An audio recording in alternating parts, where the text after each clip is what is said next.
In this short video, I want to talk about perfusion limited versus diffusion limited gas exchange. We just finished talking about how Henry's law helps us determine solubilities of gases and how readily they move into or out of solution here. And we're going to focus on oxygen just to sort of minimize the factors that we're talking about here, right? And so we're talking about oxygen, right, in the alveolus diffusing into the bloodstream. Now, you'll note that our pulmonary capillary blood does not have an oxygen content of 0. So see these little arrows here, right? We have back diffusion, if you will, moving in the opposite direction. But of course, until we equilibrate, right, the diffusion in the direction toward the blood would be dominant, right? When these two concentrations are equal, and again, remember we're exchanging air here continuously so that we're going to equilibrate with this concentration of oxygen, right? Not vice versa. And so this PO2 at 105 or 100, whatever you want to call it, will stay steady. And as this blood flows along the alveolar surface, the gradient will favor oxygen movement into the blood until you reach equilibrium. And I have that point here, right about here, right? And again, now I have on this side, I have the arrows being of equal size, right? Because our unidirectional diffusion fluxes are equal and opposite. Okay, so let's apply this graph down here though. So this graph is showing the blood O2 content, right? And of course it's gonna, and I have 100 here instead of 105. I should call it 105. Well, I guess I do have this line a little bit above 100, so we're okay. But so in other words, the graph lines up with our incoming blood sort of reaching the surface of the alveolus. That's where gas exchange can start, right? And so our line's going to start going up because we're now taking oxygen into the bloodstream, right? And then over here, when we exit, right, we're going to stop diffusing because, right about there, we're going to stop diffusing because we just don't, right? I can do the same thing here. We're no longer at the surface of the alveolus, and so our diffusion will stop. Now, as I pointed out, right, all of our oxygen movement is going to occur in this sort of hatched region I'm going to put here, right? And so we're going to go from about a PO2 of 40. That would be your, again, at rest, that's your systemic venous PO2. Right, systemic venous is going to go back to the heart, then it's going to go to the lungs, and here it comes, right? So systemic venous is the same thing as pulmonary arterial, if you really want to think about it, right? That's where it's going to end up next.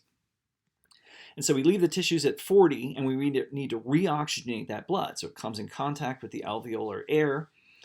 Our O2 content rises, and we equilibrate. And then, of course, we're static because our diffusion rates are equal and opposite, you know, along the rest of the capillary. And so we have this sort of built-in buffer, right? It's nice because, right, so, and if you look down here at the very bottom, we have the time it takes. Surprisingly, maybe, it takes less than a second, about 0.75 seconds for blood to fully traverse the pulmonary capillaries, right, at rest. But it only takes about 0.25 seconds, right, to reach equilibration.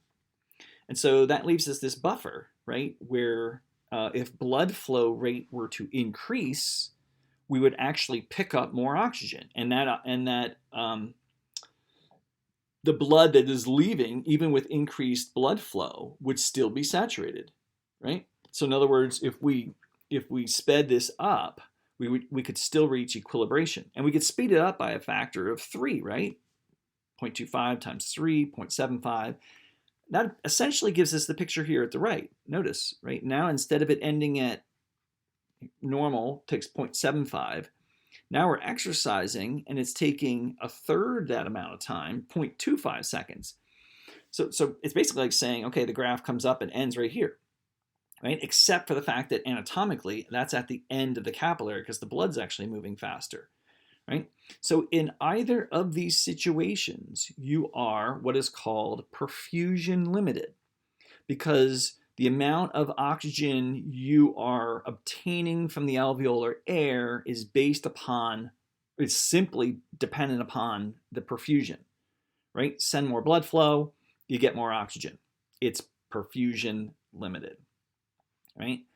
Now, if we were to, let's say we were to increase this rate even more, and that can happen in like really super duper athletes, right? If we were to increase this rate even more, and this you had 0.2 seconds or even less than that, somewhere in here, well, again, it would end at the end of the I can't redraw it here, but it would end at the end of the pulmonary capillary here, where exchange would end. But now look what happens.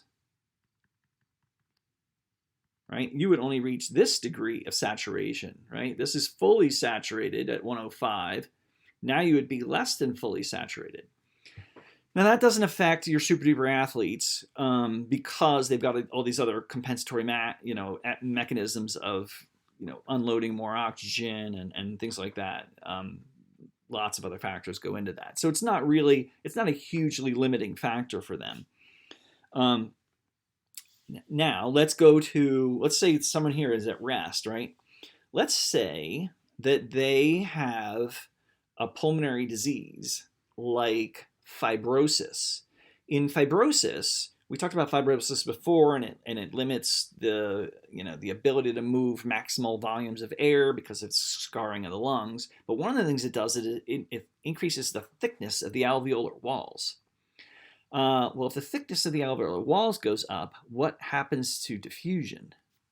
That would be delta x, right? Distance, right? If the alveolar walls get thicker, delta x goes up. Delta x is inversely proportional to J diff, diffusion, right? Proportional. So 1 over delta x, right? So as distance goes up, diffusion goes down. So would we equilibrate as quickly as we did, right, in this person if they had a respiratory disease such as fibrosis? Or we could give others. What about pulmonary edema? If we had excess fluid accumulation in the interstitium of the lung, right, that would also increase diffusional distance. And so what happens is, if it's moderate, right, you could say, all right, well, it's going to take longer to equilibrate, but you still equilibrate. So, okay, they're still good. Now, would they be good over here? No, right? Because they would be, right, you'd only have this 0.25 seconds. So they would stop here in terms of saturating their blood with oxygen, right? Remember, and we haven't seen this before, but blood becomes completely saturated with oxygen at around 100 millimeters of mercury, right? So it's kind of ideal that, right, we're very close to that in the alveolus. That is what we're saturating with, right? Evolution, right? But if you've got this diffusion inhibiting disease, right, then you're going to equilibrate more slowly. And at rest, this person really isn't noticing anything, right? It's not a problem. But during exercise, right, now we've got, and again, you can compare, just stop the lines right here. Again, it would be anatomically over here, but stop the lines right here, and you're no longer fully saturating, right? You're only ending up with a blood PO2 that goes from 40 to 60 or something like that, right? Or 70, whatever it might be. Okay, now, if we were to go to a more extreme,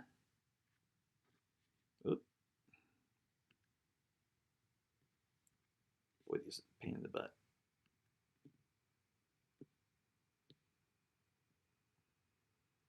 A more extreme version of this pulmonary disease, right? Let's say we're so diffusion limited that we don't equilibrate even at rest. Now this person is out of breath just sitting on a couch, right? Because they're not fully saturating, right? We're falling from here.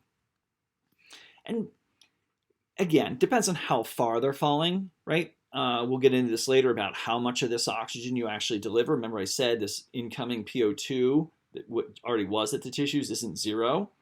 So you're not actually delivering all of this that you're carrying anyway. But if you fall far enough, right, we go even further, give another line, right, really severe disease, right? Now we're talking about somebody who's going to notice this when they're sitting on a couch. Can they even exercise? No, they'll be huffing and puffing, up 10 steps, right?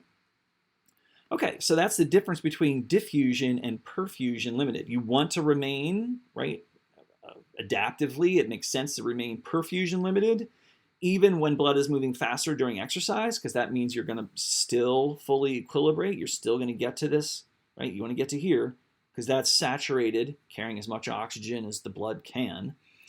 And so if you don't get there, you're limiting the amount of oxygen that you're carrying to your tissues, right? And again, when that happens, you've become diffusion limited, right? You're no longer saturating. And so sending blood faster, speeding up the blood, right? If your trace over here looks like this, would speeding up the blood make things better, right? Yeah, okay, so you're exposing more blood to the alveolar PO2, but guess what's going to happen? What's going to happen to saturation? Look at the time down here. If we start to shrink the amount of time, speed up the blood, right? We're going down, down, down in terms of the percent saturation, right? That's what happens when you become diffusion limited, right? Because perfusion is no longer determining your ability to enhance oxygen uptake at the lungs and carrying away from the lungs, right? Sending the blood faster actually becomes a negative, not a positive. Okay. Now, last thing to throw in here, what about if you are at altitude? If you are at altitude, would this be your PO2 that the blood is equilibrating with? The answer is no, right? Because your PO2, your atmospheric PO2, which is normally 160, right, at altitude, and if that goes down, that means this goes down, right? If this falls, right, then we're not equilibrating with, to 105 anymore. The best you could do is equilibrate, with something down here or really high altitude here, right? And so all of your peaks, right, would be lower, okay? And again, even if everything else is normal, you're not, remember, you saturate at 100 millimeters of mercury, your hemoglobin, the blood. So anything significantly less than 100, 90 is not a big deal, but you go down to 70 and 60, right, high altitude, then you're no longer completely saturating the blood with oxygen, which means you're carrying less to your tissues, right? And that can be deleterious, especially during exercise, but if it's dramatic enough, it can affect you even at rest. Okay, that's diffusion and perfusion limited gas exchange, and the factors that shift us from one, the perfusion limited, which we really want, to diffusion limited, which can occur when we affect factors within Fick's law, like delta x, distance.